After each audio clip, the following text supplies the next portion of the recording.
지금 제 책에 저희가 지금 10월 30일 날 트럼프가 평양에 갈 걸로 제가 제 책에서 가정으로 설정을 했는데 그 시기가 마침 에이펙 시기란 말이에요, 한국에. 그러니까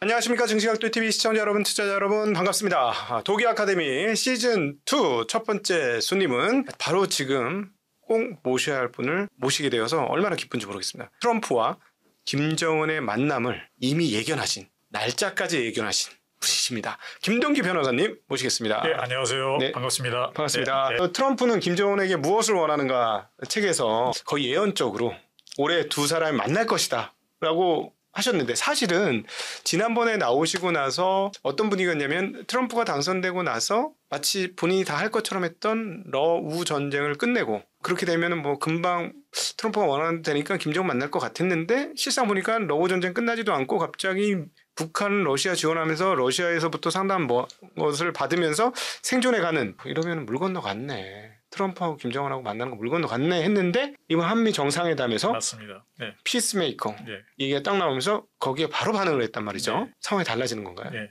많이 달라진 거니까, 그러니까 트럼프의 생각이 바뀐 건 없어요. 네. 당선된 직후부터 일관되게 지금까지 자기는 김정은과 잘 지내고 있고 김정은과 만나서 어쨌든 한반도 문제를 풀겠다 계속 해왔거든요. 그러니까 그 입장이 지금까지 바뀐 게 없는 거죠. 다만 이번에 이제 8월 25일 날 한미 정상회담에서 좀 더 구체적으로 그거를 확인했다. 네. 라는 이제 의미는 있는 거죠. 그러면은 사실은 김정은 쪽에서도 사실 러시아에 조금 뭔가 군사적 지원을 해주면서 받아서 경제적인 어떤 위기 상황들을 조금 일부 타개한 게 아닌가. 물론 사실은 사람 장사한 거잖아요. 어떤 측면에서 좀 끔찍한 일인데. 네. 그러나 어쨌든 그러면서 생존을 해가니까 굳이 북한 입장에서는 미국하고 거래 안 해도 되는 것 아닐까라는 상상을 했는데, 김여정 위원의 말이나 이런 것들을 보면 여전히 북한도 트럼프 만나는 걸 상당히 원하는 것 같습니다. 그렇습니다. 그러니까 기본적으로 러시아가 이제 우크라이나하고 전쟁을 하면서 어쨌든 병력도 필요하고 무기도 필요해서 일시적으로 북한이 말하자면 어떻게 보면 로또에 당첨된 거나 마찬가지예요. 네. 북한에게는 네. 우연히 네. 항상 있는 기회가 아니잖아요. 그러니까 이제 지금 우크라이나 전쟁이 언제까지 지속이 될지는 모르겠지만 어쨌든 지금 병력 상황이나 이런 걸 보면 지금 우크라이나가 많이 열세거든요. 사실은. 네. 우크라이나가 많이 열세고 지금 미국은 기본적으로 트럼프 정부는 이제 군사적 지원은 더 이상 안 하겠다. 무기 지원을 하더라도 유로가 사서 유럽권에서 사서 자기 무기 사서 뭐 도와주든지 말든지 알아서 하라는 식이잖아요. 그러니까 한계가 있어요, 말하자면. 네. 그래서 이게 계속해서 북한에게 기회가 있는 게 아니라 러시아를 상대로 해서 돈을 벌 수 있는 기회는 아주 제한적이다. 네. 이건 일시적인 거고 우연적인 사건이었잖아요. 그러니까 근본적으로 북한 지금 체제 입장에서는 가장 근본적인 문제는 경제 문제거든요. 말하자면 이제 군사적 안전보장도 문제이긴 하지만 자기들이 핵을 가지고 있기 때문에 오히려 이제 경제 문제가 제일 큰 문제인데, 네.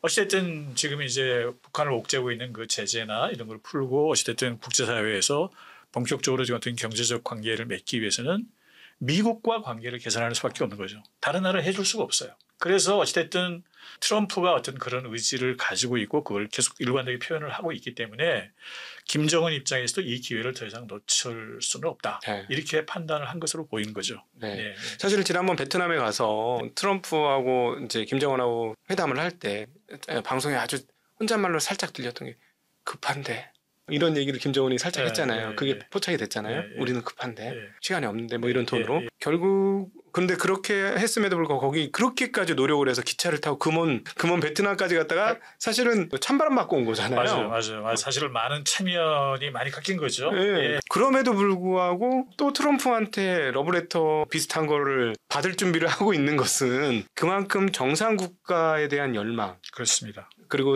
금융 쪽으로 따지면 스위프트만 같은 데 들어가는 게 북한의 지금 최우선 과제다. 당연하죠. 지금 사실은 경제적으로 지금 이제 워낙 많은 제재를 받고 있어서 더 이상 이제 뭐 지금 상당히 어려운 상황이었잖아요. 네. 그러니까 뭐 러시아에서 약간 돈을 벌었다고 하지만 그건 뭐 엄청난 한계가 있는 거거든요. 그래서 어찌됐든 그 미국하고 관계를 개선을 해야만 그때 비로소 그 다음에 한국과 관계 개선도 가능하고 네. 일본과 관계 개선도 가능하고 다른 서방 측의 이제 국가들과 관계 개선이 가능하기 때문에 네. 전략적으로 이건 북한의 가장 아까 우선순위에서 앞서는 미국과의 관계 개선은 그런 일이라고 봐야죠. 여기서 이제 잠깐 정리를 한번 해주셔야 될 부분이 뭐냐면, 왜 이상하네? 민주당 정부하고는 왜 안 하고 왜 트럼프하고만 자꾸 하려고 하지? 네, 네. 이걸 궁금해하실 분이 좀 있을 것 같아요. 미국의 민주당과 공화당에 관해서 약간 그 정당의 정체성이 약간 혼란스러웠어요. 사실은 지난번 대선 때 그러니까 저는 좀 그게 극명하게 드러났다고 보는데, 그러니까 바이든 정부가 생각보다 그러니까 미국의 외교 정책의 그 라인 어떤 사고 크게 보면 두 가지 사고 방식이 있어요. 하나는 소위 그 자유국제주의라 그래서 어떤 자유주의적 가치를 국제적으로 실현하는, 이 중에서 이제 힘으로라도 그 가치를 실현하자라고 주장하는 사람들이 소위 말하는 네오콘들이거든요. 근데 이 사람들 거의 대부분 주류가 바이든 쪽에 있었어요. 네오콘의 주류가. 오히려 그렇죠. 그러니까 트럼프는 그에 반해서 뭐냐면 아주 현실주의자예요. 보수적 현실주의자예요. 네. 그러니까 어떤 가치나 이념이 중요한 게 아니라 철저하게 자기들 이익, 국익에 맞춰서 거래를 하겠다는 거거든요. 그러니까 자기들의 가치를 다른 나라에게 강요할 의사가 없어요. 그냥 이제 봐서 뭐 가치가 다르고 이념이 다르더라도 뭐 거래를 해서 우리가 이익이 되면 거래를 하자라는 게 말하자면 보수적 현실주의자들의 생각인데, 공화당도 과거에는 예를 들면 우리가 마들 부시라든지 이런 사람들 유명한 그때는 기본적으로 네오콘적 사고를 하고 있었어요. 근데 그게 트럼프 시대여서 완전히 바뀐 거예요. 그러니까 그걸 알아야 돼요. 네. 그러니까 어찌됐든 트럼프의 그 어떤 외교 어떤 철학은 기본적으로 그런 현실주의적, 철저하게 거래적, 이익적 관점에서 접근을 하는 거고, 그러니까 김정은하고 관계가 가능한 거죠. 네. 오히려. 네. 이익이 되면 하는 건데 이익이 된다고 판단하는 거죠. 그게 뭐 어떤 이익이 될까? 북한은 명확합니다. 국제 시장 질서로 나와야, 지금 사실은 너무나 끔찍한 상황인 거잖아요. 네, 북한의 그렇습니다. 경제 상황. 그러니까 나와야 되는 거고, 미국이 도대체 뭘 얻지? 작게는 그 핵 위협의 관리예요. 그러니까 북한의 핵 능력이 지금 많이 고도화되어 있거든요, 말하자면. 네네. 그러니까 지금 이미 많은 전문가들이 지금 최소한으로 50개 정도 이미 핵폭탄을 가지고 있고, 추가로 지금 핵물질이 추가로 한 40개 정도를 만들 수 있는 핵물질을 이미 가지고 있다. 네. 그럼 한 총 90개 정도, 100개 가까이 지금 핵무기를 가지고 있는 거잖아요. 네네. 말하자면. 그런데 이게 이제 계속 이런 식으로 외교적 관여를 안 하고 이게 적대적으로 이제 대립을 하고 있다 보면 지금 이제 아무런 뭐 동결도 안 하고 계속 놔두는 거잖아요. 말하자면 방치를 하는 거니까. 그래서 점점 핵무기가 생산이 북한은 꾸준히 늘어나는 거예요. 맞아요. 그렇게 되면은 이게 핵무기가 예를 들면 200개 되고 300개 되면은 더 이상 억지력이라는 게 의미가 없어요. 네네. 이제는. 네네. 더 이상 북한에 대한 통제를 못하는 거예요. 그러니까 지금이라도 우선 동결을 하고 우선 추가로 더 생산을 못하도록, 개발을 하지 못하도록 동결하는 것 자체가 의미가 있는 거고요. 문제는 미국 입장에서는 북한이 당장 핵만 가지고 있는 게 아니라 ICBM을 가지고 있단 말이에요. 그 그렇죠. ICBM이 이미 지금 미국 본토를 타격할 수 있는 능력이 있다고 전문가들이 인정을 하고 있는 거예요. 그러니까 자기들에 대한 지금 아주 현실적 위협이 되는 거예요. 그래 지금 이제 그동안에는 그러니까 미국 입장에서는 러시아와 중국만이 그 능력을 가지고 있었는데, 어찌됐든 그들과는 여러 가지 정치적으로 좀 약간 때로는 마찰도 있고 하지만 외교적 관계를 맺고 관계를 하잖아요. 네. 그러니까 그 위협을 관리할 수 있는 채널이 있고 그렇죠. 관리가 가능한 거예요. 예. 북한은 없어요. 지금 아무런 외교적 관계도 없고. 네. 쉽게 말하면. 네네. 그러니까 더 이상 이제 미국의 많은 전문가들이 하는 이야기는 미국에 대한 위협을 관리하는 측면에서도 네. 북한과 외교적 관계를 해야 된다. 예. 라고 이제 생각을 하는 거예요. 그런 목소리들이 최근에 많이 이제 많아지고 있는 거고요. 네. 그게 저는 이제 첫 번째 이유라고 보는 거고요. 그러나 이거보다도 더 큰 이유는, 예. 지정학적으로 보면은 아시다시피 이제 미국의 최대의 라이벌은 중국입니다. 예. 앞으로 뭐 지금도 좀 그렇습니다. 그러니까 중국이 가진 잠재력이 좀 크기 때문에. 그런데 미국에서 그동안 오랫동안 이제 전문가들이 분석할 때는 그냥 북한은 중국의 말하자면 일종의 부하 아니냐, 시키는 대로 하는, 그러니까 소위 말하는 북한이 중국에 종속돼 있다고 하는 생각이 오랫동안 지배를 해왔어요. 말하자면 미국 사람들이. 미국의 전문가들도. 그러니까 북한에 문제가 있으면 중국을 통해서 통제하면 되지 않느냐. 네. 그런데 이 책에서는 그게 아니라는 거죠. 네, 그게 아니라는 걸 알았어요. 깨달았어요. 말하자면. 네.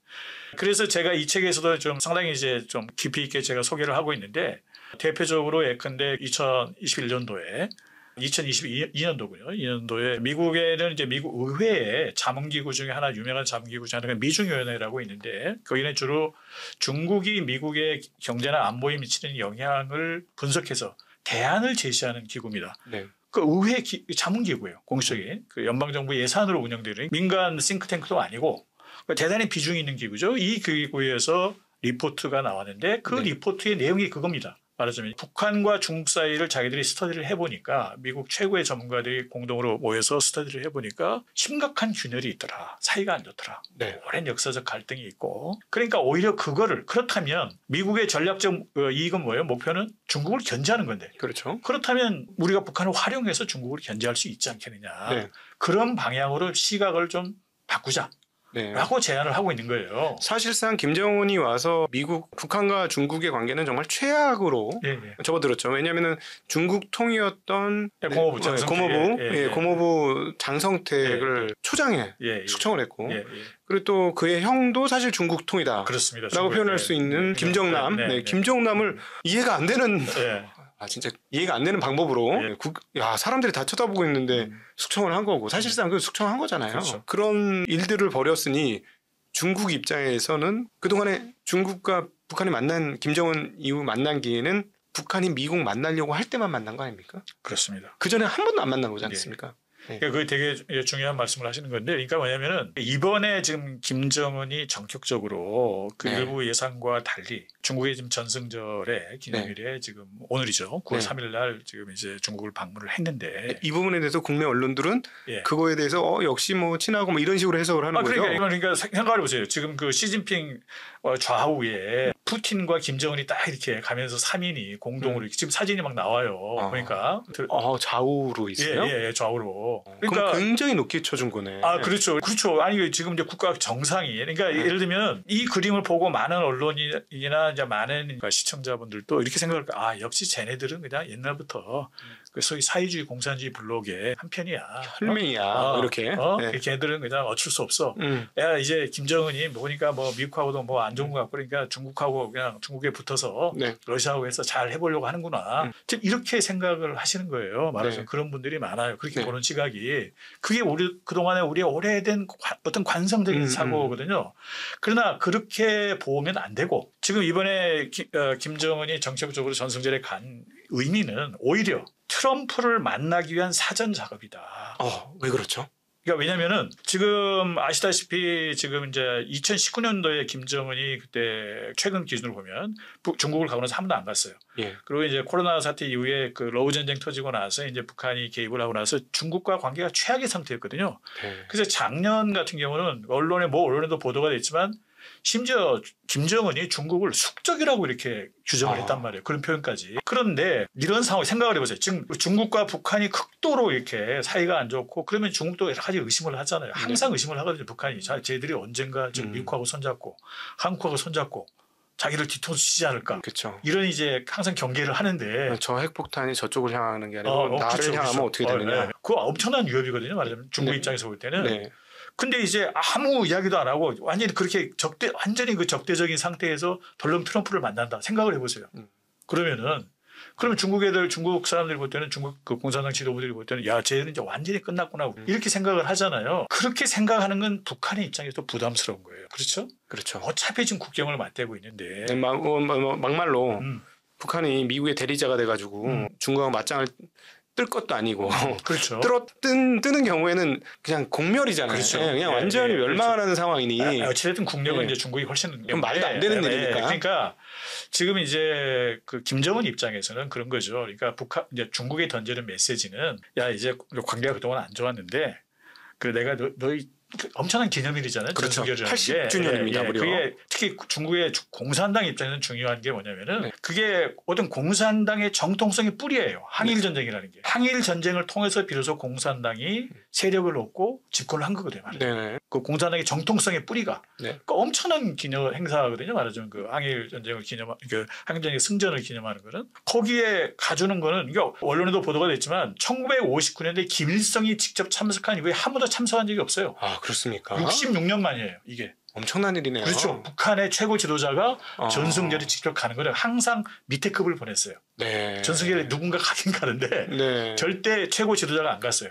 59년도가 마지막이에요. 그러니까 이번에 간 거는 김정은 입장에서 야 내가 너희들 진짜 최고로 너희들을 말하자면 그 약간 리스펙트 하는 거잖아요. 너희들 기념일에 가서 이렇게 다 이렇게 축하해 줄게. 그러니까 내가 이제 트럼프 만나고 미국하고 관계도 너희들도 더 이상 딴소리 하지 마. 그러니까 우리는 너희들 적이 아니야. 그렇지. 우리는 적이 아닌데 네. 국제사회에 좀 나서 우리도 먹고 살아야 되니까 그건 좀 용납을 해줘. 그럼 이런 어떤 그렇죠. 뉘앙스를 날린다. 그렇죠. 예. 그 한편으로는 이제 중국에 던지는 메시지. 그러면 중국 입장에서 나중에 이렇게까지 왔는데 이런 생각을 해보세요 네. 지금. 그리고 나서 이제 예를 들어 한 두 달 있다가 이제 트럼프를 만나는데 야 너희들 그거 하지 마 이렇게 말하기가 참 이게 그 특유의 문화가 있어요. 이 약간 아시아적인 문화인데 네. 체면 문화 이런 게 있거든요. 말하자면 중국 사람들이 정말 체면 중시하거든요. 네. 그 사회주의 뭐 이념과 관계 없어요. 그런 메시지가 아주 강하게 있는 거고 또 하나의 메시지는 뭐냐면 이제 그 북한 김정은 입장에서는 미국 측에도 던지는 메시지가 있다고 봐요. 뭐냐면은 지금 이제 미국 정보를 다 안단 말이에요. 그 북한하고 중국하고 사이가 안 좋았어요. 아주 안 좋으니까. 그런데 내가 언제든지 다시 중국하고 사이가 좋아질 수도 있어. 네, 네. 그러니까 너희들 나한테 잘해. 뭐 네. 내가 너희들만 바라보고 있는 건 아니야. 그러니까 지금 미국이 계속 지금 트럼프가 만나자 그러잖아. 이런 것도 되네. 양수 겸장을 치는 그렇죠. 거네요. 그렇죠. 너희들이 우리 안 도와주면 우린 중국이 붙을 수도 있어. 그럼 너희들 마지막 키 없어지는 거야. 뭐 이런 뉘앙스를 던지는 것도 있는 거네. 그러니까 기본적으로 이제 저는 이걸 지정학적 게임이라고 얘기를 하는데 북한은 그런 전략적 지정학적 게임이 아주 능합니다. 그러니까 그 지금 1959년에 김일성이 마지막으로 전승절에 갔다는 게 되게 중요한데 왜냐하면 1960년부터 당시 소련과 중국이 극단적으로 대립을 하거든요. 사실상 적대 국가가 돼요. 네. 그러면서 철저하게 북한에 양다리 걸치기를 합니다. 네. 양다리 걸치기를 하는 거예요. 북한이 그 양쪽에서 다 이렇게 소위 등거리 외교를 하면서 여기서 좀 뭐 넣어먹고 여기서 없고 뭐 이런 한 거예요. 그런 문화가 아주 오랫동안 잘 말하면 그 훈련이 돼 있어요. 네. 그러니까 지금 미국이 이번에 간 것도 전혀 이제 그런 어떤 전략적 문화, 어떤 지정학적 게임의 문화가 네. 좀 드러난 거다. 그러면 이거는 이렇게도 볼 수 있겠네요. 이번에 만약에 사실은 그게 굉장히 궁금한 포인트였는데 미국이 북한하고 거래를 해가지고 뭐 미국 입장에서는 교두보를 중국을 향한 교두보를 만든다. 사실상 항공모함을 옆에 붙이는 거나 마찬가지인데 그렇죠. 얼마나 내 편으로 만드냐에 따라서 그렇죠. 뭐 그렇게 하고 싶었는데 그걸 다 이룰 수 없다라는 것을 보여준 거고 그 말인즉슨 제가 느끼기에는 핵을 포기하라는 말은 하지 마라고 얘기하는 것처럼 느껴져요. 그러니까 뭐냐면은 어찌됐든 이제 북한 입장에서는 어찌됐든 이제 미국하고 대화를 지금 이제 트럼프가 하자 그래서 자기들도 할 생각을 이미 하고 있는 거예요. 네. 그런데 일단은 지금 계속 이야기를 지난번에 김여정도 그 이야기를 했잖아요. 일단 비핵화 문제는 언급을 하지 마라. 나머지 가지고 이야기를 하자. 네. 그러니까 일단 어찌됐든 지금 어떻게 보면은 서로 이제 북한 입장에서는 미국하고 이제 게임을 하는 거잖아요. 서로 네. 줄다리기를 하는 게 밀당을 하는 거예요. 지금 게임을 네. 사전에 어떻게 보면 중국을 이용해서 말하자면.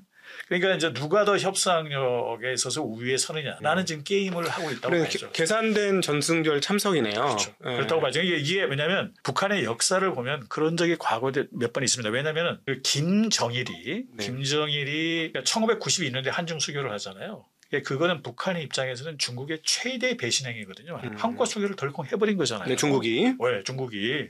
그때 북한이 받은 충격은 이루 말할 수가 없습니다. 그래서 거의 단교 상태에 이르러요. 완전히 거의 사실상. 하기야 혈맹이니까. 그 혈맹인데. 네, 왜냐하면 모택동, 마오쩌둥이 거의 죽다 살아난 게 북한이 장비와 군사력을 그렇죠. 다 동원해줬기 때문에 동북 지역에서 회생을 한 거잖아요. 예, 네. 예. 그래서 국군내전에서 이긴 거거든요. 네. 그러니까 북한 입장에서는 어떻게 그 중국을 믿을 수 있겠죠. 정말 그러니까 그래서 거의 말이 공식적으로 단교는 안 했지만 거의 완전히 왕래도 끊어지고 완전히 그러니까 그런 상태였는데 94년대 그리고 김일성이 죽어요. 그러니까 네. 이미 김정일이 사실상 이제 90년대 초반부터 이미 사실상 이제 권력은 승계를 받은 건데 김정일이 아예 가지를 않습니다. 중국을 가지를 않아요. 네. 그리고 나중에 그 90년대 중반에 엄청나게 북한이 어려웠거든요. 그래서 고난의 행군 시기. 96년, 7년, 8년. 네. 그때도 이제 중국이 마지못해 조금 도와주는 척 하는데 그렇게 많이 도와주지 않아요.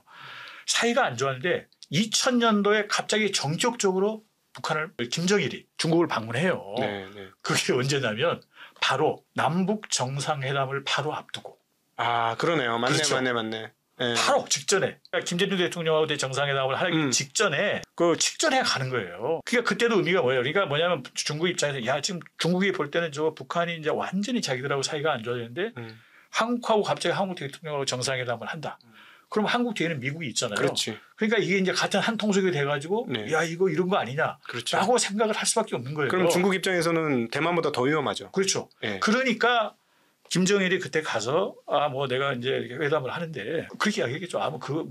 너희들하고 꼭 그렇게 뭐 적대적으로 그런 메시지를 던지는 이제 작업을 한 거죠. 네. 그리고 나서 남북 정상회담을 한 겁니다. 이번에도 대깔 꼬마니처럼 그렇죠. 미국과의 정상회담을 하기 전에 네. 사전 정지 작업으로 우리 너희하고 척지려고 하는 건 아니야. 근데 그게 김정은 본인이 이미 그걸 보여줬어요. 왜냐면은 김정은이 이제 사실상 그 2011년 말에 이제 김정일이 죽거든요. 그리고 네. 이제 사실상 어떻게 보면 공식적으로 이제 2012년 초부터 이제 김정은의 시대가 시작이 되는데 2012년 말에 시진핑이 이제 공식적으로 차기 지도자로 선출이 되면서 그러니까 거의 비슷해요. 그런데 그 시진핑 중국 최고 지도자는 임기가 5년이에요. 보통 5년 단위로 이제 선출을 하는데 첫 번째 임기 5년 동안 그 시진핑이 김정은을 초청도 안 하고 북한에 가지도 않아요. 한 번도 만나지는 않습니다. 네. 그리고 아까 이제 그 장수택 처형 문제도 말씀하셨지만 극도로 사이가 안 좋았어요. 그리고 네. 오히려 박근혜 대통령을 초청하고 한국으로 왔어요. 그러네요. 시진핑이 이게 북한 입장에서 볼 때는 완전히 저건 진짜 그러니까 얼마나 사이가 안 좋겠어요. 우리 완전 쌩깐 거지. 그렇지. 네. 그러니까 김정은 입장에서 볼 때는 저 완전히 그 시진핑 체제에 대해서 근데 그 시진핑이 갑자기 이제 2018년도에 그 전후로 해서 한 5번을 연달아 만났는데 그게 트럼프 때문에 만나는 거거든요. 네. 그때 트럼프가 이제 그 북한하고 이제 정상회담, 김정은을 만나서 정상회담을 하기로 결정을 하고 당시 CIA 국장이던 폼페이오를 이제 평양에 비밀리에 보내는데 그 폼페이오가 평양에 오기 바로 며칠 전에 중국을 가는 거예요. 김정은이. 네. 공식적인 초청 형식으로 가긴 하지만. 네. 그러니까 생각을 해보세요.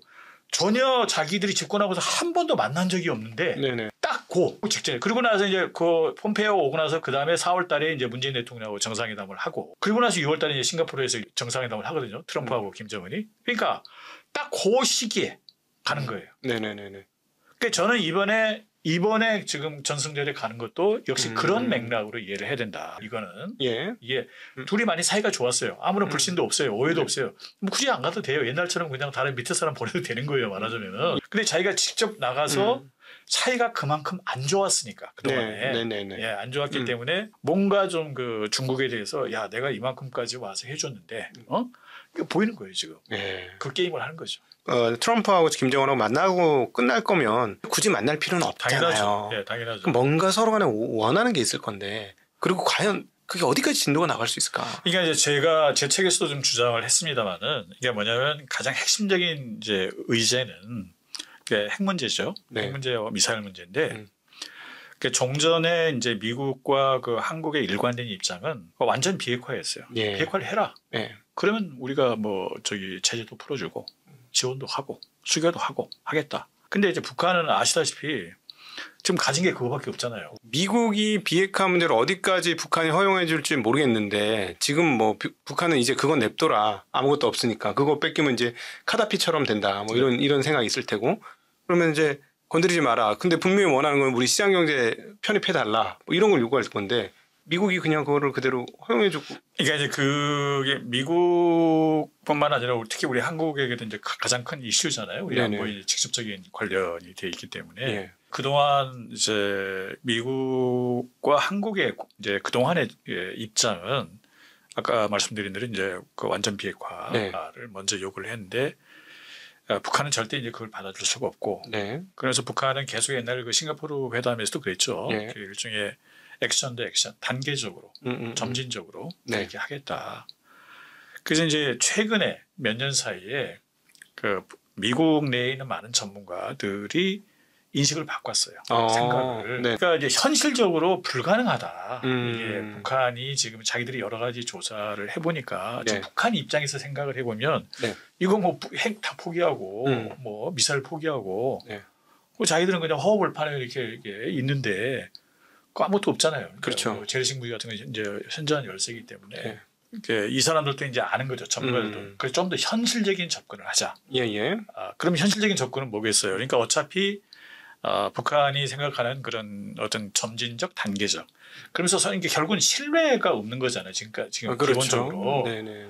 그러니까 이제 트럼프도 저는 그걸 이미 학습을 해서 알았다고 보는 거예요. 그게 되게 중요한 포인트거든요. 말하자면.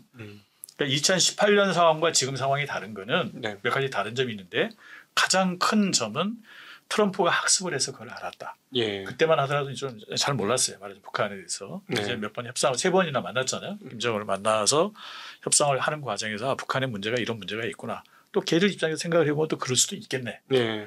그래서 기억하시겠지만 트럼프가 당선된 이후에 몇 번 정도 북한을 그 뉴클리어 파워 이렇게 표현을 지칭을 했어요. 네.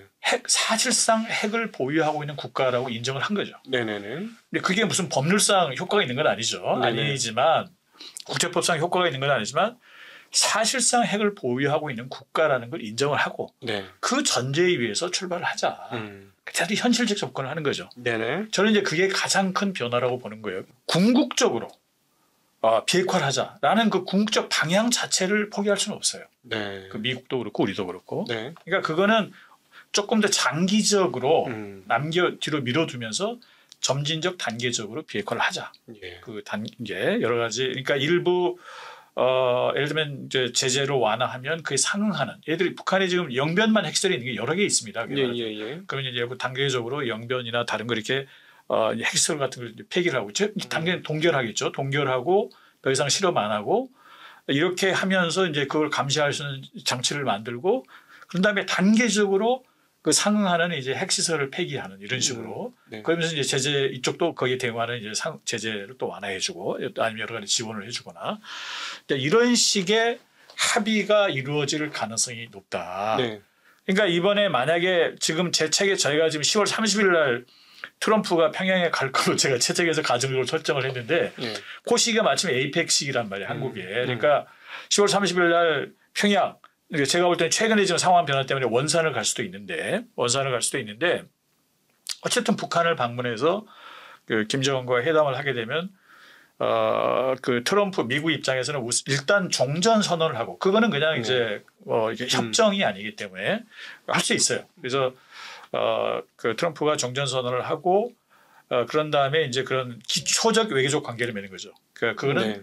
대사급 이제 수교가 아직 안 됐기 때문에 네. 대사를 교환할 수는 없지만 연락 사무소를 상호 설치하는 식의 예. 그러면서 이제 공식적인 외교 채널을 만들고 그리고 나서 이제 그런 핵 문제에 관한 핵과 미사일 문제에 관한 이제 1차 동결 네. 그 다음에 이제 여러 가지 단계적으로 이제 뭐랄까 제재 완화에 비례해서 또 지원과 비례해서 걔들이 이제 핵시설이나 이런 여러 가지 이런 거를 좀 폐기하는 네네. 이런 식의 어떤 그 방향에 대해서 합의를 할 수도 있다. 그 지정학적으로 재미난 포인트는 어떻게 미국이 중국을 압박할 수 있을까라고 생각이 드는데 그 포인트인데 북한 입장에서는 그렇게 했을 경우 중국한테 굉장히 난처한 입장에 빠질 수도 있으니 그러지 않겠다는 거를 전승절 참여하면서 보여준 거라고 보여지는데. 그런데 그러니까 중국 입장에서도 계속해서 일관되게 이제 그 공식적인 입장은 속내는 좀 뭐 다를 수도 있지만 예. 북미 간의 관계 개선을 계속 희망을 했어요. 공식적으로. 공식적으로는. 그렇죠. 왜냐하면 자기들 또 1990년대 한정수교를 했잖아요. 네. 그걸 반대할 명분이 없어요. 명분이 없으니. 명분 자체가 없고 예. 현실적으로 북한을 통제할 수단도 없어요. 네. 자꾸 자극하면 북한이 뭐 이제 뭐 최악의 중국이 예를 들면 적극적으로 북미 관계 개선을 방해하거나 그러면은 네. 북한이 가만히 있겠어요? 어떤 이제 군사적 도발을 하면 중국이 더 난처해지거든요. 말하자면 오히려. 예. 그러니까 절대 그런 상황은 만들지 않을 것이다.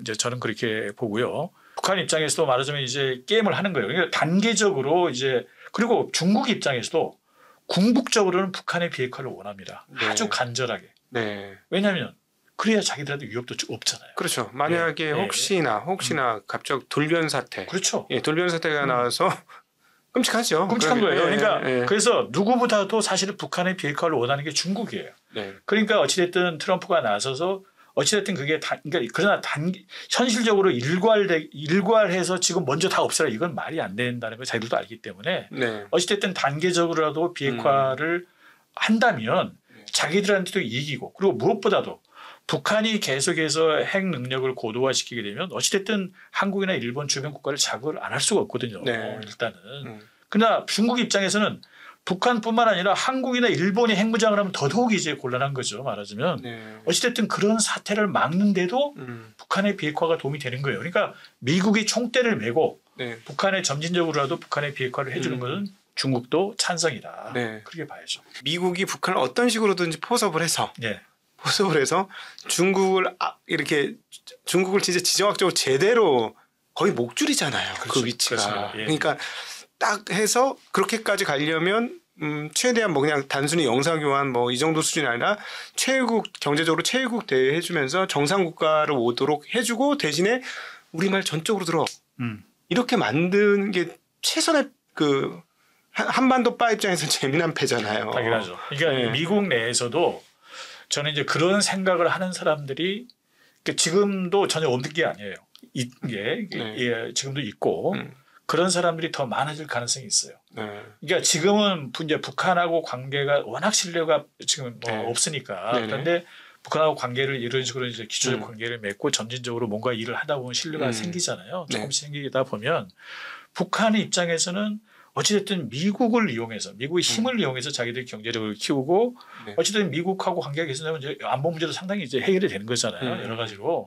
그러니까 그거를 안다는 말이에요. 전략적으로 상호간에 말하자면 윈윈 게임을 할 수 있어요. 말하자면. 네. 그러니까 그거를 미국 사람들이 좀 더 많이 이제 인식을 하게 되면 네. 지금 말씀하신 것처럼 갈 수도 있는 거죠. 네. 예, 저는 그 시나리오도 가능하다고 봅니다. 네. 근데 어쨌든 현실적으로는 시간이 꽤 많이 걸릴 그렇습니다. 작업이다. 예, 예. 네. 그렇죠. 예. 그러니까 이번에 뭐 가사 트럼프와 김정은이 만난다 하더라도 네. 그래서 뭔가 이제 지난번처럼 빈손으로 끝나지는 않을 거예요. 말하자면 네. 네. 끝나지는 않을 거고 그래서 뭔가 이제 그 스몰 딜이라도 딜을 해서 아까 말씀드린 이제 그런 제가 말씀드린 그런 식의 합의가 이루어지면 그 자체로가 엄청난 변화인 거죠. 사실. 네. 그러니까 분단 오랫동안 장기적인 이제 적대적 관계에서 어찌됐든 북미 관계가 개선이 되면 남북 관계도 계속 적대적으로 남아 있을 이유가 없거든요. 말하자면 네. 정치적으로. 그렇죠. 그러면 이제 남북 관계도 좀 더 이제 긴장이 완화되고 해빙의 시기에 접어드는 거고 그렇게 되면 이제 근본적으로 이제 뭐랄까 시스템이 체제가 바뀌는 거니까.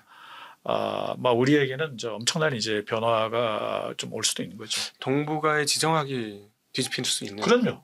그러니까 그게 지금 한반도의 핵심이거든요. 네. 동북아가. 그러니까 그래서 사실은 제가 옛날에 그 2020년도에 출간했던 그 지정학의 힘이라는 책에서도 우리 한반도의 분단은 그러니까 미국도 원하지 않았고 그러니까 어떤 통일이나 평화 체제를 원하지 않았어요. 그 네. 미국의 옛날에 안보 전문가 전략가들이 중국도 원하지 않아요. 일본도 원하지 않아요. 말하자면. 네. 어느 한쪽으로 만약 통일이 되거나 그래서 여기 미국 입장에서 볼 때도 통일된 한국이 중국과 가까워지면 어떻게 될까? 네.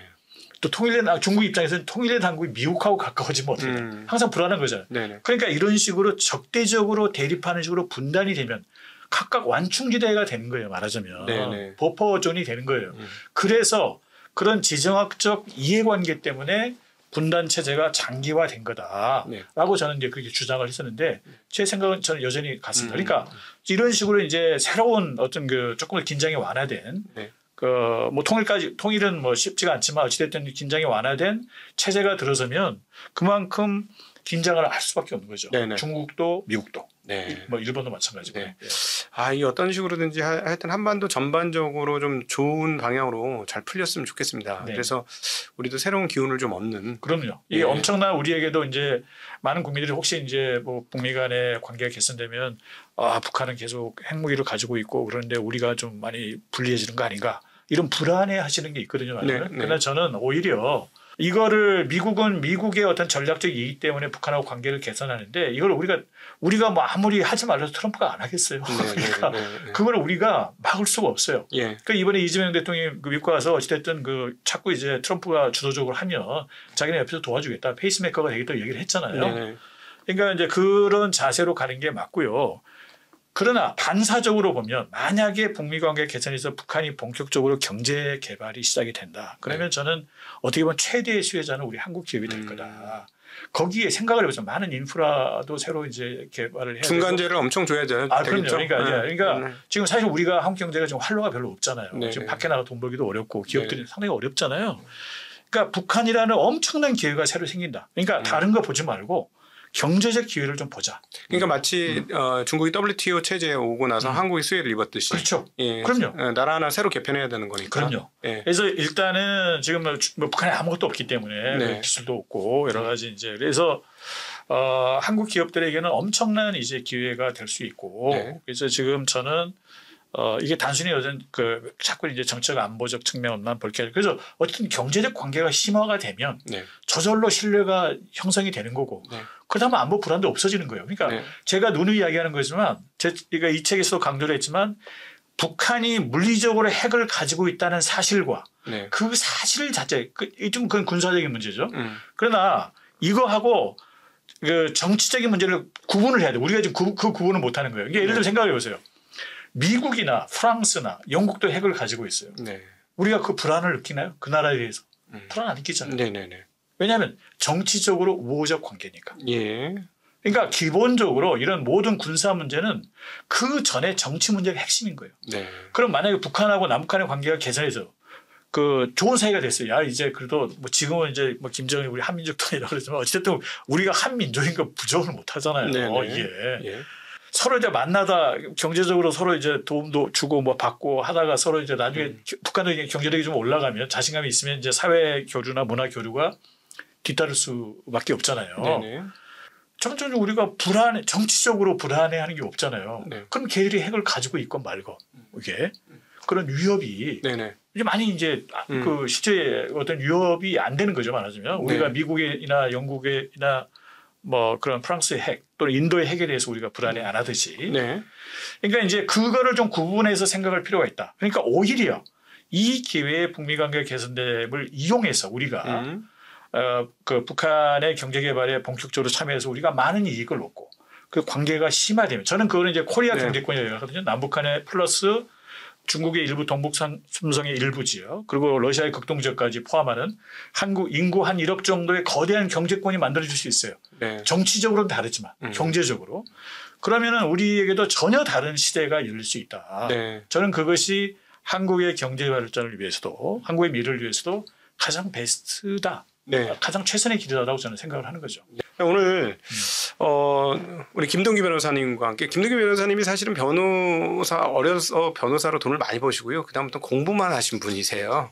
미국 가서 계속 이것만 계속 하신 거예요. 그래가지고 웬만한 박사님들하고 비교가 안 될 정도로 여러분 들으시긴 이게 잘 알고 계시기 때문에 전달이 굉장히 팍팍 꽂힙니다. 그래서 어떤 이야기를 하시는지 금방 아셨을 거고 이거는 이제 투자자 입장에서도 굉장히 큰 기회죠. 그 잘 아시죠? 옛날에 뭐 대북 관련주라는 테마가 엄청나게 있었을 정도로 이거가 투자의 세계에서도 꽤나 큰 몫을 차지하는 영역이 될 거고 만약에 말씀하신 대로 미국과 뭐 연락사무소 만들어진다든지 뭐 영사관계가 만들어진다 이러면 이거 충격이나 파괴력은 굉장히 클 것이다. 투자하는 입장에서도 주의 깊게 보셔야 되는 대목이다.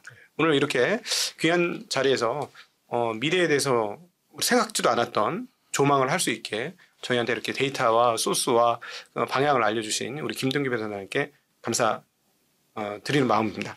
자, 이렇게 1부 정리하고 2부 또 우리 김동규 변호사님이 달러 전문가세요. 네, 지금 달러 모르면 안 됩니다. 2부로 넘어가도록 하겠습니다. 우리 김동규 변호사님과 함께하는 2부 순서로 왔습니다. 지금은 국제적인 통화 질서가 엄청난 변화가 이루어지고 있다. 그 구체적인 예가 금값이 끝도 없이 올라가고 있다. 네. 이런 흐름인데 이 달러가 저희 생애에서 뭐 달러 패권이 끝나겠어? 이렇게 생각을 했었는데 이게 어떻게 되는 거야? 라는 생각까지 왔습니다. 그렇다고 뭐 여전히 달러가 뭐 문제가 될 것 같지는 않은데 달러 체제가 어떻게 봐야 됩니까? 이 상황들을. 이제 트럼프 2.0 시대가 열리고 나서 네. 그 트럼프가 지금 이제 어떤 거의 국제 질서를 막 뒤흔들고 있잖아요. 네네, 말하자면. 그렇죠. 거의. 그래서 특히 이제 경제적으로도 관세 전쟁도 시작을 해서 지금 상당히 여러 나라들을 곤혹스럽게 만들어 놓고 있고 제가 볼 때는 미국 국내적으로 보면 특히 이제 달러와 관련해서 제가 주목하는 거는 연준을 흔들고 있다는 거. 네네. 연준을. 그쵸. 연준 이사도 하나 해임했잖아요. 지금. 네, 아드리아나 쿠글러는 제발로 나갔고 리사 쿡 해임하겠다고 했고요. 연준이 이제 금리 인하를 이제 어떻게 보면 사실상 요구를 했는데 연준이 말을 안 들으니까 네네. 이런 식으로 이제 어떻게 보면 상당히 강공을 좀 취하고 있는데 네네. 그런 것들이 어떻게 또 보면 달러에 대한 어떤 신뢰, 네. 미국에 대한 신뢰 그렇죠. 이런 거를 지금 이제 무너뜨리고 있는 거죠. 말하자면 네네. 그 미국과 달러의 미래에 대한 이제 많은 네. 불안감이 있는 게 사실이죠. 네네. 예. 2023년에 달러의 힘이라는 책을 썼는데 제일 마지막 챕터에서 네. 달러의 어떤 향후 미래에 대해서 제 나름대로 좀 전망을 해봤습니다. 네네. 그때 제가 이제 가장 어떤 내재적인 위기를 촉발할 수 있는 달러의 위기를 촉발할 수 있는 거를 저는 이제 미국의 재정 적자라고 봤어요. 사실은 예. 그러니까 연방 정부의 부채가 네. 이미 이제 37조 달러를 넘었거든요. 네네. 그러니까 GDP 대비 거의 뭐 123, 4, 120%를 이미 넘었어요. 어찌됐든 그 채권이니까 이제 이자를 줘야 되잖아요. 그렇죠. 그래서 이제 이미 작년에 연방 정부 부채에 대한 이자 비용이 역사상 최초로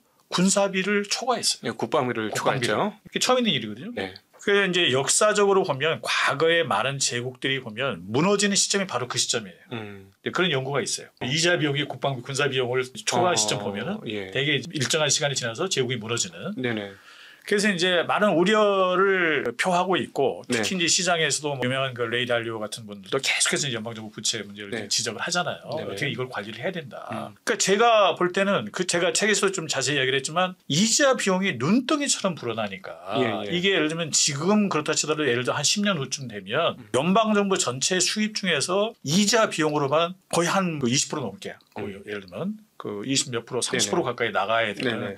그러고 나면 나머지 쓸 돈이 없잖아요. 예를 들면. 지금 미국의 국가 예산이 7조인가 8조 돼요. 예, 7조 대 예, 8조. 예, 예. 이런데 지금 말씀하신 대로 뭐 20% 되면은 거의 그 근처까지 가는다는 얘기니까요. 예, 예, 예. 네. 그러니까 이게 지금 심각한 도전인 거죠. 이 문제를 해결하지 못하면 결국은 이제 시장에서 반응을 하는 거, 시장은 항상 먼저 반응을 하잖아요. 예를 네네. 들면. 그러니까 예를 들면 일정한 시간 지나서 한 10년 후쯤 지나서 이자 비용이 워낙 이제 많아지게 되면 네. 연방정부 다른데 쓸 돈이 줄어드니까. 그렇죠. 예를 들면 네. 결국은 이제 하드파워 약해지는 거예요. 말하자면 예를 들면 군사비도 이제 줄일 수밖에 없으니까. 그러겠죠. 그리고 국방력 자체도 네네. 낮아지는 거고. 그래서 이게 가장 큰 도전이고 이 문제를 해결하지 못하면 제가 볼 때는 한 10년 후쯤에 어쩌면은 결국은 투자자 입장에서 더 이상 달러 자산에 대한 불안감이 있으니까 네.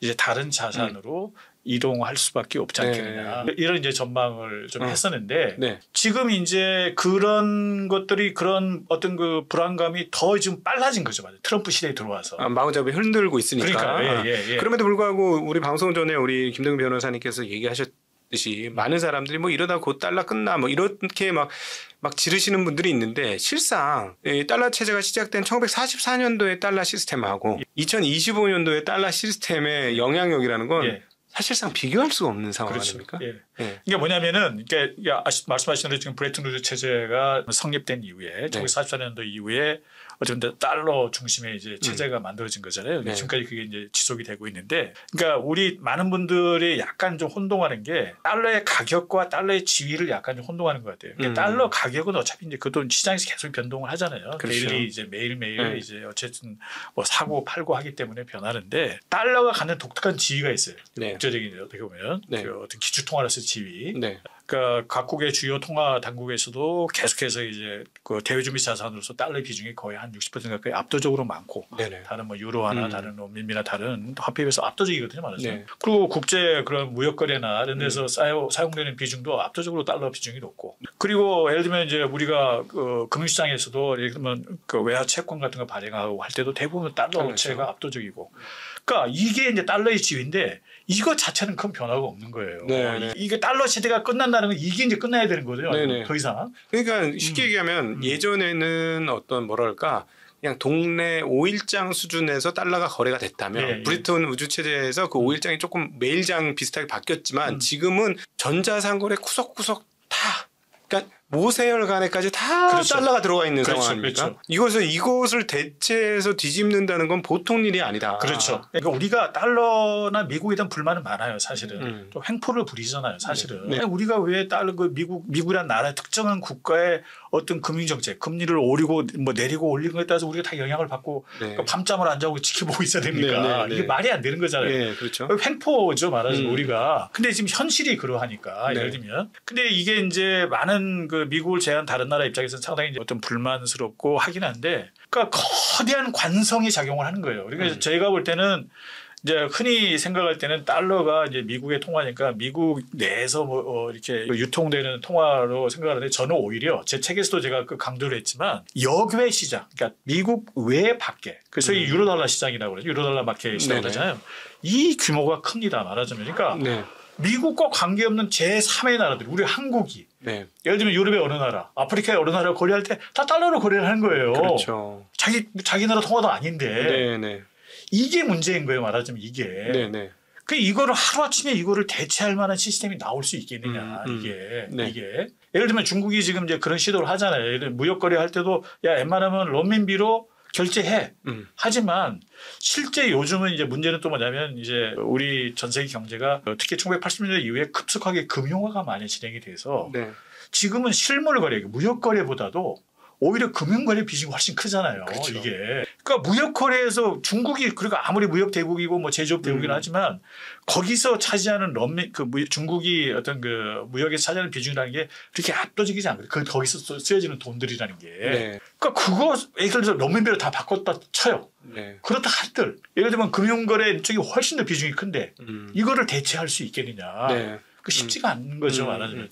아니 그리고 뭐 트리플의 딜레마에서도 볼 수 있습니다만은 기축적 통화가 되려면 사실 통화 증발, 통화 발행에 있어서 되게 호혜적이 돼야 되는 거잖아요. 네, 그렇죠. 손해를 봐야 되는 거예요. 예, 예. 통화의 수급의 상으로는 계속 내보내주고 물건을 대신 받는 건데 저는 그게 제일 의문이 들어요. 중국이 그걸 할 수 있어? 중국은 자기 거 팔기 바쁜데 남의 거 사줄 생각이 1도 없는 나라인데. 예, 그렇죠. 네. 그러니까 중국은 아시다시피 어차피 이제 어찌됐든 그 사회주의 체제잖아요. 그러니까 기본적으로 영국이나 미국이 과거에 그 금융시장을 활용해서 어떤 국가의 어떤 군사력을 키우고 네. 재정을 키우고 했던 시스템은 상당히 독특한 시스템이에요. 말하자면.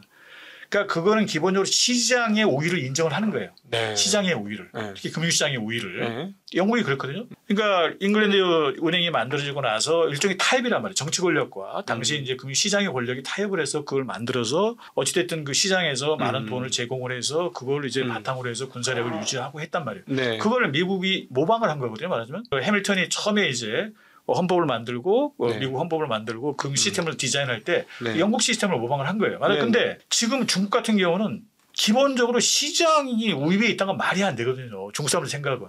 철저히 정치가 우위에 있는 거지. 그렇죠. 왜냐하면 그게 시장이 위였다면 시장이 원하는 시장 개방을 한다든가 당연하죠. 네, 네. 외환 개방을 한다든가 했어야 되죠. 이게 기본적으로 이게 이제 런민비가 기축통화가 되기 위해서는 네. 기본적으로 자본 통제가 없어야 되고 네. 외환거래를 완전히 자유화시켜야 됩니다. 그렇죠. 그러면 동시에 이제 그 많은 이제 달러 자산을 대체할 만한 이제 주로 이제 국채 같은 시장을 키워야 돼요. 그렇죠. 그래서 아무 때나 와서 필요할 때 자기들이 와서 사입하고 그 저기 사고 네. 팔고 바로 나갈 수 있는.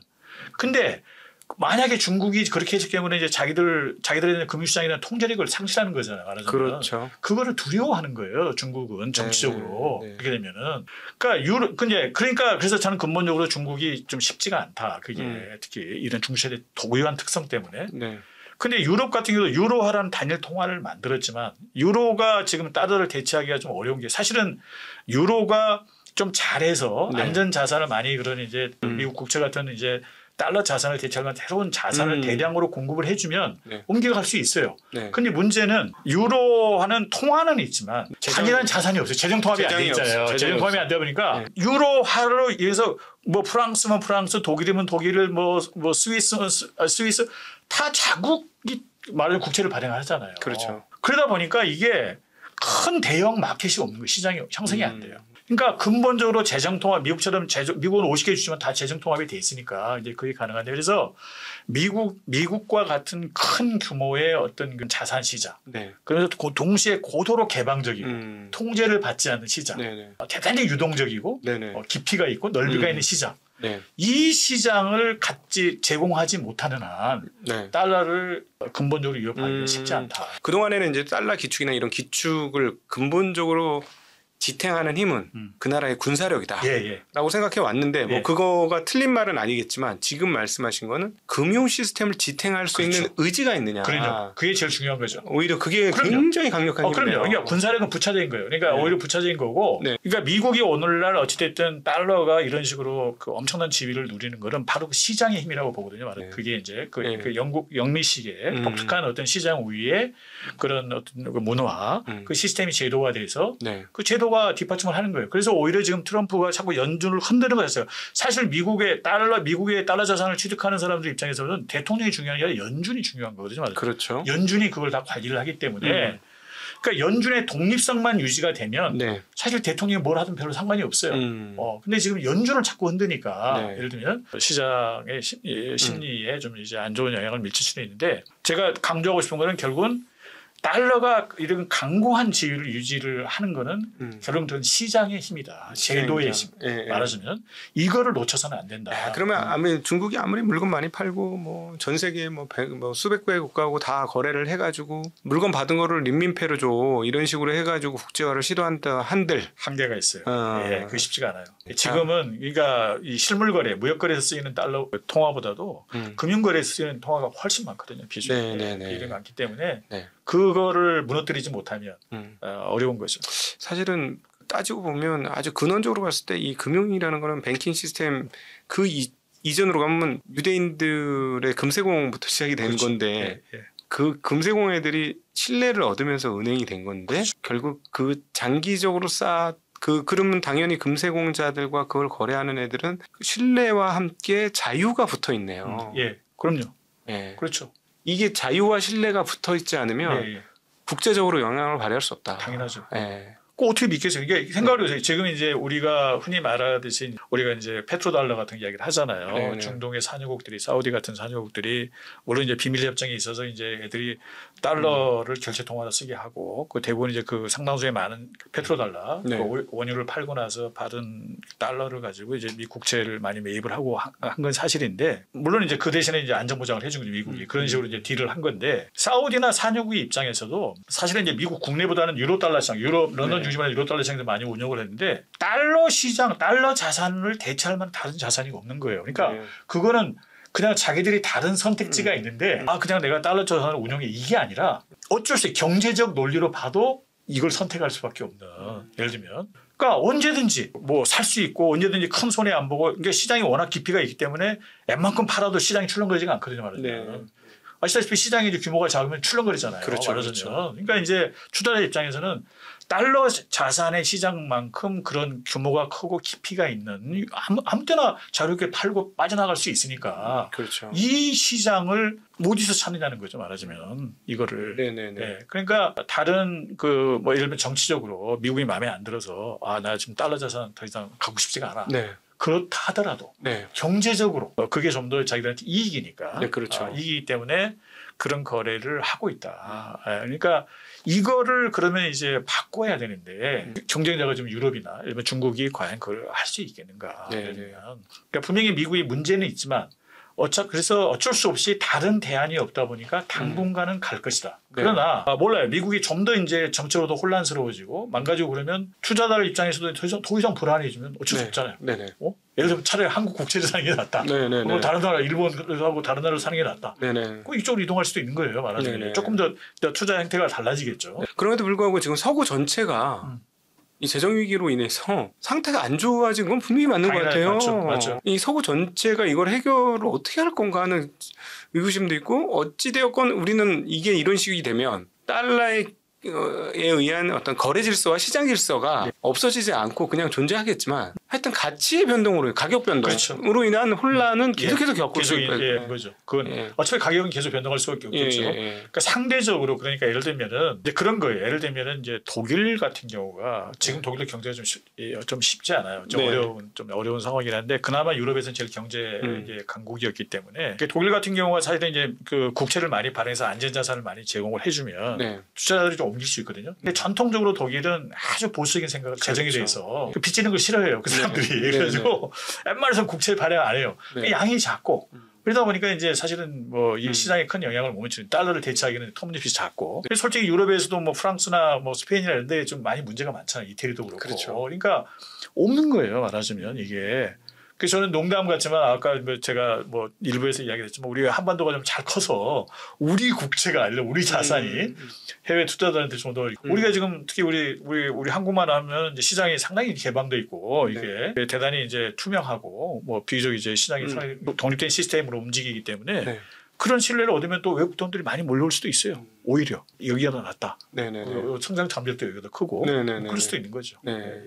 그럼 결국은 믿음과 자유와 거래량 이거를 만들어줘야 그렇죠. 글로벌 금융. 그러니까 즉 그동안의 인류의 역사에 문명에 쌓아진 것이 인류 문명에 쌓은 어떤 업적을 금융화해서 화폐로 들고 있는 게 어떤 문명의 옆면이니까 예, 예. 어떤 그 통화의 총 측면에 보면 그렇죠. 이 통화를 어디다 쟁겨놔야 되는 그 그렇죠. 입장이잖아요. 예, 예. 근데 그 쟁길 수 있을 믿음, 그렇죠. 거래량, 그다음 자유 예. 이게 확보가 돼야 된다. 그렇죠. 그렇죠. 네. 그렇죠. 네. 그게 없으면 안 되는 거죠. 그러네요. 예. 그러니까 당분간 달러가 대체재가 별로 없다. 그렇죠. 지금의 혼란은 달러의 가격 혼란이다. 그렇죠.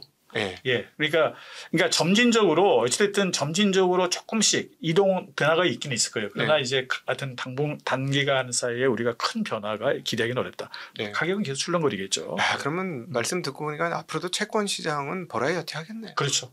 예, 네. 예, 이런 이제 특히 이런 이제 지정학적 변수들이 많기 때문에 네. 거기에 따라서도 아까 말씀드린 좀 유럽 여러 나라도 재정 상황이 안 좋고 미국도 안 좋잖아요. 네네. 근데 이게 근본적인 해법이 지금 트럼프가 여러 가지 시도를 하는데 그 관세 올려서 그 관세 수입 가지고 재정 문제가 해결되겠어요? 말이 안 되는 얘기거든요. 네네네. 이게 어찌됐든 좀 지출을 어떻게 보면 줄이고 예. 그리고 증세도 하고 예를 들면 아니면 기본적으로는 이게 경제를 성장을 시켜야죠. 네, 그럼 네. 세수가 늘어나는 거니까. 네. 그래서 뭔가 해야 되는데 정치인들은 항상 단기적이에요. 생각이. 네. 정치인들이 그러잖아요. 네네네. 장기로 생각 안 해요. 자기들 임기 내고 몇 년만 보고 생각을 하기 때문에 네. 그러다 보니까 역사적으로 과거의 제국들이 다 보면 나중에 망가질 때 보면 다 재정 때문에 망가지잖아요. 그렇죠. 예, 망가지는 거니까 저는 그래서 미국의 어떤 정치 시스템이 지금 문제가 많아서 미국에 대해서 낙관을 할 수가 없어요. 기본적으로. 그러나 대단히 혼란스러운 상황이 우리가 지금 보고 있지만 앞으로도 그게 이제 지속이 될 가능성이 높은 거죠. 이렇게 해석할 수도 있을 것 네. 같아요. 그동안에는 미국이 달러 시스템을 지탱했는데 당분간은 달러 시스템이 미국을 지탱하겠구나. 그럴 수도 있어요. 예. 네. 이 시스템이 만약에 없다고 생각을 해요. 지금 네. 미국의 지금 국채 같은 게 어떻게 지금 유지가 되겠어요? 지금 그나마 네. 시장에서 어찌됐든 아까 말씀드린 대로 유로달러라는 엄청난 여객 시장이 있고 사실 아시겠지만 미 국채가 단순히 뭐 가치자산 수단이 아니고 투자 수단이보다는 엄청나게 복잡하고 고도로 복잡화된 금융 거래에 특히 기관들 사이에 전문 기관들 사이에 담보로 쓰이거든요. 가장 네. 핵심적인 담보로. 네. 이게 이게 없으면 거래가 안 되는 거예요. 여기서 유동성이 만들어지는데 그렇죠. 그러니까 어차피 그래서 달러 국채에 대한 수요가 계속 있는 거예요. 말하자면 이게 지금까지 그 기능을 해왔어요. 그 네. 기능을 네. 다른 어떤 것도 하지 못하는. 네. 그래서 이 달러 특히 국채 시장이 흔들려 버리면은 이 신뢰가 무너져 버리면 전체 글로벌 금융 시스템이 무너지는 거거든요. 그렇죠. 네. 지금 듣다 보니까 결국은 금융이라는 게 일종의 어떤 레버리지를 필연적으로 끌고 들어온다는 네. 측면에서 보면 이 레버리지를 일으킬 수 있는 근원적 물건, 담보. 예. 담보 달러가 흔들릴 경우 이 담보가 흔들리는 거기 그렇죠. 때문에 완전히 그냥 다 그렇죠. 땅이 예. 흔들리는 예. 그런 상황이네요. 금융에서 거래 여러 가지 아시잖아요. 물론 복잡한 거래를 하는데 거기에 가장 중요한 담보로 쓰이는 것들이 미국채거든요. 네.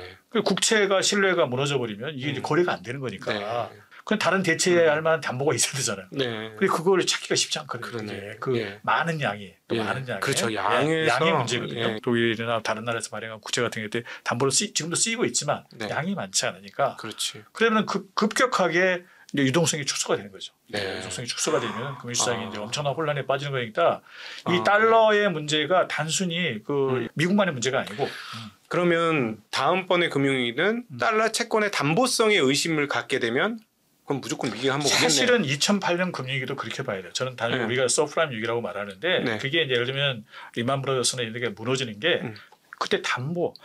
아시면 그게 데일리 리포 시장 같은 경우는 데일리 매일매일 정산하기 때문에 예를 들면 담보를 요구를 하는데 이게 담보 가치가 예를 들면 서프라임을 바탕으로 해서 만들어진 증권이 담보가 됐다 이거예요. 그렇죠. 불신하잖아요. 신뢰가 무너지니까. 그렇죠. MBS 우리 못 믿어? 네, 못 믿어. 그러면 이제 훨씬 더 높은 담보를 요구를 하는 거예요. 네네. 근데 갑자기 그걸 어떻게 만드냐고, 그걸 조달하냐고요, 그거를. 네. 그 시장에 팔아도 그게 거래가 안 돼요. 그러니까 이게 무너져 버린 거거든요, 말하자면. 사실은 그래서 그 리만 브라더스 자산이 있지만 그게 안 되는 거예요, 그게. 네. 그래서 다 연쇄적으로 그 엄청난 이제 금융위기가 닥친 거지 단순한 서프라임 그 액수만 봐도 얼마 안 되거든요, 그게 사실은. 네네. 글로벌 시스템이 흔들릴 정도 절대 아니거든요, 말하자면 그게. 네네. 그러니까 그거는 근본적으로 미국의 이제 어떤 그 글로벌이죠. 특히 유럽의 금융기관들도 엄청나게 많이 이제 미국 시장에 와 있었기 때문에 네. 걔네들이 미국 시장에서 그런 식으로 그런 미국 국채나 이런 걸 담보로 이용해서 많은 돈을 조달해서 미국 내에서 운용을 했어요. 미국 그 자기 통화도 아닌데 네. 유럽 금융기관들이. 그러니까 이거는 거의 이제 대서양 미국과 유럽 금융기관들이 같이 이제 묶여가지고 위기를 말하자면 어떻게 보면 이제 조성을 한 건데. 네. 그러니까 지금은 언제든지 그런 위기가 터질 수 있는 거죠. 이게 좀 그러니까 그래서 그런 시장이 특히 담보 부족이나 이런 문제 때문에 달러 부족 현상이 생기는 거고 그게 이제 특히 유로달러 시장에서 그 달러 공급이 이제 부족해지면 달러 값이 올라가는 거예요. 계속해서. 네네. 그러니까 뭐 이제 미국의 실물 경제와 아무 관계없이 어떻게 보면은 그 철저하게 그런 시장의 논리에 의해서 그게 이제 어떻게 보면은 우리가 보통 일반인들이 이제 잘 알지 못하는 부분인데 뭐 이제 어찌됐든 그런 부분까지 우리가 좀 이제 봐야 될 필요가 있다 네. 이렇게 생각을 합니다. 다시 한번 앞으로 달러 채권에 대한 사람들의 생각이 어떻게 되는지가 위기로 직결될 수 있기 때문에 저희 뭐 증시각도 TV에서는 채권 얘기를 계속 하고 있으니까 이 달러 채권에 대한 사람들의 인식이 어떻게 흘러가는지 잘 추적해서 위기에 잘 대응할 수 있으면 좋겠다 하는 생각을 해봅니다. 네. 오늘 김동규 변호사님하고 정말 좋은 자리였고요. 지난번에 오셨을 때 저희가 음향이 조금 문제가 있어갖고 너무 안타까워. 너무너무 그때도 저는 이렇게 혼이 빠지라 들었거든요. 너무 재밌어가지고.